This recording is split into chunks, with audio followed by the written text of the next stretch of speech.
Hello friends, welcome in the lecture of web designing. Now we are starting unit 5.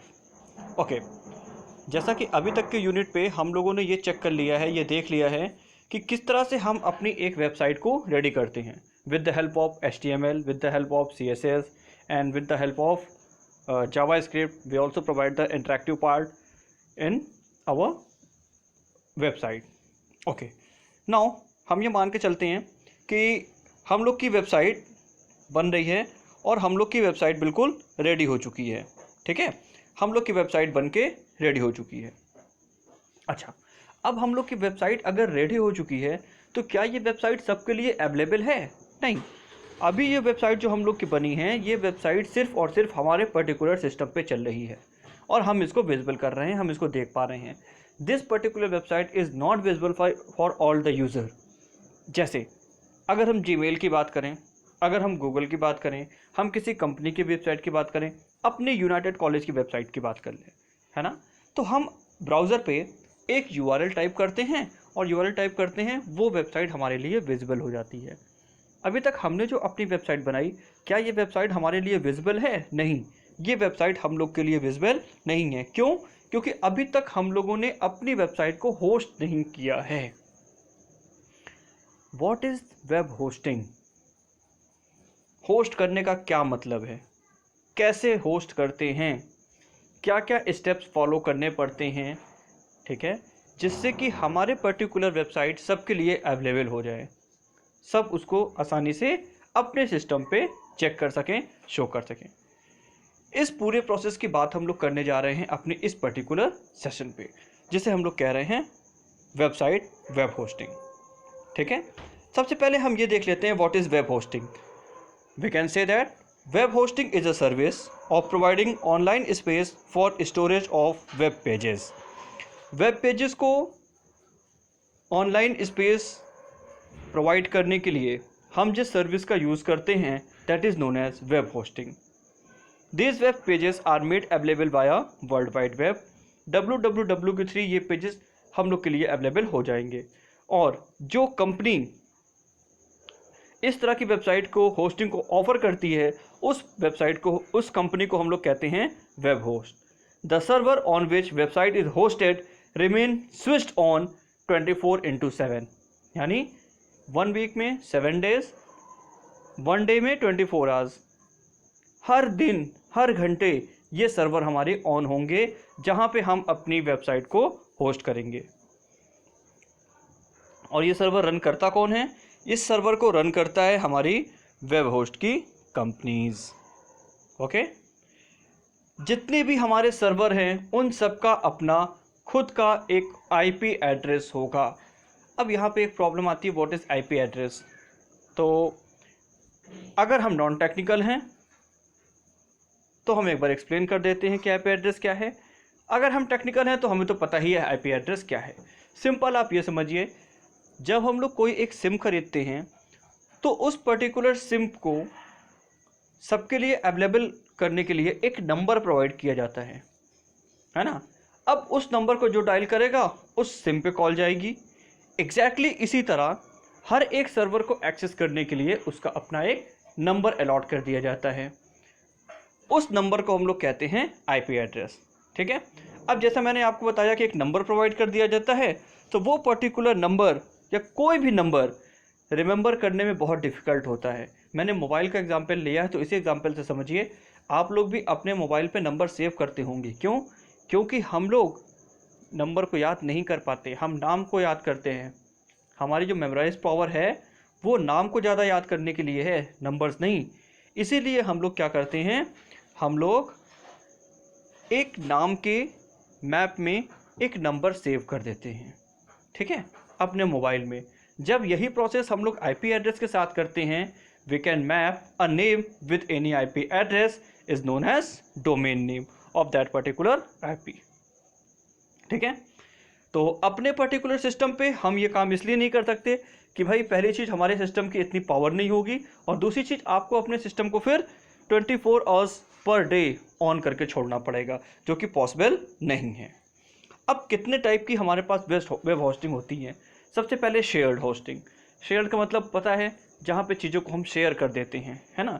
In share hosting the hosting company put thousand of website on the same physical server. सोच लीजिए, एक physical server पे 1000 websites, है ना, क्या करते हैं हम लोग, रखते हैं। Each customer has their own location of physical web space and a set of bandwidth limit. Bandwidth limit मतलब कि कितनी बार हम लोग की वेबसाइट एक्सेस हो सकती है, ये डिपेंड करता है हमारे बैंडविड्थ लिमिट पे। और जितनी भी हमारी वेबसाइट हैं वो सब same physical memory, same database, same server, है ना, इन सारी चीज़ों को एक्सेस करेंगी। अब सोचिए, एक ही सर्वर है, 50 वेबसाइट इसको एक्सेस कर रही है, तो यहाँ पे ट्रैफिक लोड क्या होगा, हाई होगा। इसके इफेक्ट से परफॉर्मेंस क्या आएगी वेबसाइट की हम लोग की, पुअर। ठीक है, तो ये हम लोग का पहला टाइप था, that is share hosting. Second होता है वर्चुअल प्राइवेट सर्वर। सोचिए, प्राइवेट भी है, वर्चुअल भी है। ठीक है, it is also known as a virtual dedicated server. अगर VDS पूछता है, VPS पूछता है, they both are same. It is a server which is partition into smaller servers. In this, customer is given their own partition which is installed with its own operating system.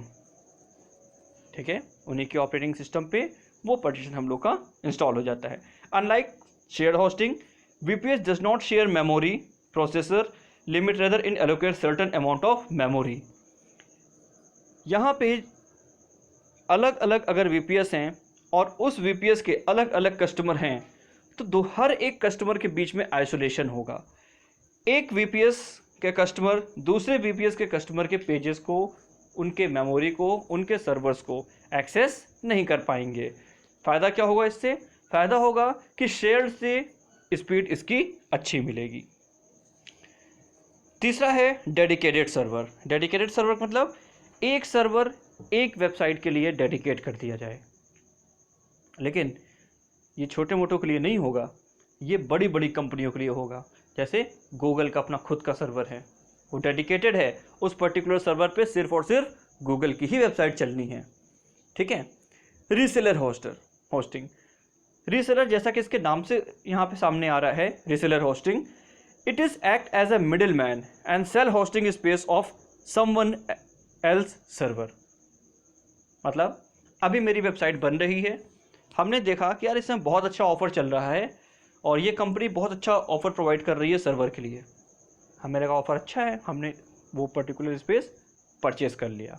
लेकिन अब मुझे नहीं लग रहा है कि हम इसको इतनी जल्दी एक्सेस कर पाएंगे, मेरी वेबसाइट बनने में समय लग रहा है। ठीक है, तो हम अपनी उस वेबसाइट को एक कंपनी के तरीके दूसरे को रीसेल कर सकते हैं, परमिशन दे सकते हैं कि आप मेरी इस पर्टिकुलर सर्वर स्पेस को यूज़ कर लो, जो रेंट हम देते थे वो रेंट आप हमें दीजिएगा। ठीक है। Grid hosting. ग्रिड का मतलब आप लोग को समझ में आ रहा होगा, एक तरह से हम कहें 2D array। ठीक है, टोटल स्पेस को एक ग्रिड के फॉर्म में डिवाइड कर दिया जाता है। ठीक है, और हर एक ग्रिड एक पर्टिकुलर यूजर को डेडिकेट कर दिया जाता है। ठीक, अब अगर एक ग्रिड एक पर्टिकुलर सिस्टम को, सर्वर को या एक यूजर को डेडिकेटेड कर दिया गया, तो खुद देखिए यहाँ पे क्रैशेस के चांसेस बहुत कम हो जाते हैं हमारे। ओके, अब हमने ये देख लिया कि हमारी वेबसाइट बन गई, हमें ये समझ में आ गया इतने इतने टाइप से हम इसको होस्ट कर सकते हैं। ठीक है, अब किस तरह से हम होस्ट करें, ठीक है, इसके अपने कुछ स्टेप्स हैं, हम लोग एक एक करके देखते हैं। Now we start how to register. Step number 1, decide on the domain name you want. आप पहले अपने सर्वर का, अपने पेज का डोमेन नेम डिसाइड कर लीजिए। ठीक है, there are not many technical rules और restrictions when it comes to getting a domain name. किसी भी तरह का कोई भी टेक्निकल रूल्स और रिस्ट्रिक्शंस यहाँ पे नहीं है। बस एक चीज़ का आपको ध्यान देना है कि आपका जो नेम है ना, वो कितने भी कैरेक्टर लॉन्ग हो सकता है, बट एक चीज़ देखना है कि जो नाम आपने लिया है, ये नाम पहले से ही तो किसी और ने रजिस्टर्ड नहीं कर रखा है। ठीक है। दूसरी चीज़, it consist only alphanumeric character, that is small a to small z, capital A to capital Z, 0 to 9 and hyphen. Space का यूज हम नहीं कर सकते, ठीक है। अब डोमेन नेम की अगर हम बात करें तो डोमेन नेम क्या कहता है, a good domain name should have the following 4 trails. Domain name के 4 ट्रेल्स है, क्या क्या देखते हैं। पहला, द राइट डोमेन एक्सटेंशन, जैसे हम लोग TLD DLD के नाम से भी जानते हैं, TLD SLD, ठीक है। Top level domain, secondary level domain क्या है, अभी हम आगे बात करते हैं। When registering a domain name, you get to pick from a range of TLD। अब ये रेंज ऑफ TLD है क्या, तो रेंज ऑफ TLD से मतलब है टॉप लेवल डोमेन और डोमेन का आपका एक्सटेंशन, जैसे .com, .net, .org and so on. The general rule, however, it is aimed for .com, the most popular TLD। सभी लोग .com के पीछे ही भागते हैं, तो .com हम लोग का जनरल नंबर .com की बात करते हैं। दूसरा, हम जो अपना नाम रख रहे हैं वो हमारा इजी टू मेमोराइज होना चाहिए। जैसे अभी बिल्कुल लेटेस्ट ट्रेंड में मैंने देखा है, एक वेबसाइट रजिस्टर्ड है sabjilelo.com। नाम बहुत छोटा है हमारा, ठीक है। उस पर्टिकुलर नाम के साथ साथ चीज़ें क्लियर हैं, किस लिए ये बना हुआ है ना, आसानी से मेमोराइज हो जा रहा है ना, सब कुछ स्पेसिफिक है। इसी तरह से हम लोग को नाम की बात करनी है कि नाम हम लोग का छोटा हो, बेटर हो और हम लोग का कंपैटिबल हो कि हम इसको मेमोराइज कर सकें। तीसरा, क्लियर, जैसे नाम ये क्लियर होना चाहिए कि आपका ये पर्टिकुलर नाम किस आपके बिजनेस को रिप्रेजेंट कर रहा है, किस तरीके से। जैसे मैंने यही बताया sabjilelo.com, तो sabjilelo.com किस चीज़ के लिए है, नाइस, ये मार्केटिंग में सब्जियों बेचने वाला काम कर रहा होगा, कुछ क्लियर हो रहा है ना। टूल एंड ट्रेवल्स की बात कर रहे हैं तो क्लियर हो रहा है, टूल एंड ट्रेवलिंग का हो रहा है। ऑनलाइन होटल बुकिंग है ना, तो इस तरह से हम नाम रखें जो कि क्लियर कट आपके बिजनेस को शो कर रहा हो। लीगल प्रोसेस का मतलब कि भाई हम ये चेक कर लें कि हमारा डोमेन नेम पहले से ही किसी ने ट्रेडमार्क तो नहीं करा रखा है। पता चला हम कोई नाम सोच के चल रहे हैं, हम जैसे उस नाम से रजिस्टर किए तुरंत हमारे पास एक नोटिस आ गई कि इस नाम से तो हमारा पहले से बना हुआ था, आपने इस नाम को कैसे यूज़ कर लिया, ठीक है। तो इन सारी बातों को हम लोग को ध्यान रखना है। अब स्टेप 2 की बात करते हैं कि भाई हमने रजिस्टर करना है तो क्या करें। Check whether your domain name is available और नॉट। भाई 4 रूल से हम लोगों ने देख लिया कि हमें नाम कैसा रखना है। अब नाम रखने के बाद चेक भी तो करना पड़ेगा ना कि ऐसा अवेलेबल है कि नहीं। तो इस चीज़ को चेक करने के लिए बहुत सी साइट्स हमारे पास हैं जो इसकी अवेलेबिलिटी प्रोवाइड करती हैं। फॉर एग्जाम्पल दिस वन, ठीक है, domaintyper.com। यहाँ पे आप चेक कर सकते हैं कि जो डोमेन नेम आपने लिया है वो किसी और ने तो नहीं लिया, ठीक है। अच्छा, नेक्स्ट स्टेप में अब ये हो गया। अब चूज करते हैं डोमेन का रजिस्ट्रार कौन है हमारा, ठीक।